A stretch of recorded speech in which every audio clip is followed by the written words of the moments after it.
En date du 7 juin 2018, le président Nkurunziza avait déclaré qu'il ne sera pas candidat à sa propre succession pour les élections de 2020. Cette décision, faite au lendemain de la promulgation de la nouvelle constitution, avait étonné plus d'un.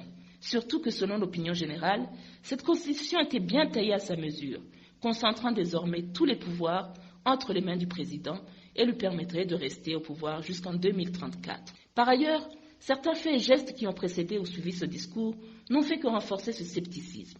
À titre de rappel, le 11 mars 2018, le président Nkurunziza s'est vu accorder le titre de guide suprême éternel par les cadres de son parti, dont seuls les auteurs connaissent réellement la signification. Autre fait qui ne trompe pas. Certains proches de Nkurunziza qui se disent prophètes ne cessent de faire des révélations que Nkurunziza devra rester au pouvoir par volonté divine. Révélations qui ne sont bien sûr pas démenties par le concerné ou ses services. Ce vendredi 20 décembre 2019, Pierre Nkurunziza vient de faire un autre pas. Il a réaffirmé haut et fort sa volonté de ne pas briguer un nouveau mandat. C'était lors de la cérémonie de vœux à l'adresse des corps de défense, de sécurité et de renseignement. Ce discours a-t-il convaincu maintenant les sceptiques? Pas du tout. Les doutes persistent encore. Selon une certaine opinion, à 5 mois des élections et à 2 mois de dépôt des candidatures présidentielles à la CENI, ce qui serait plus parlant aurait été de connaître son dauphin.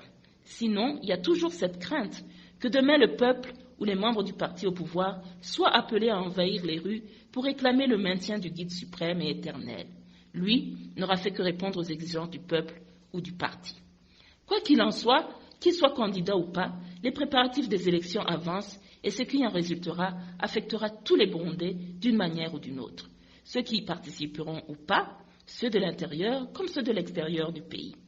Le mouvement des femmes et filles pour la paix et la sécurité au Burundi invite tous les Burundais de ne pas être seulement braqués sur les élections de 2020, car le Burundi vivra au-delà de cette période.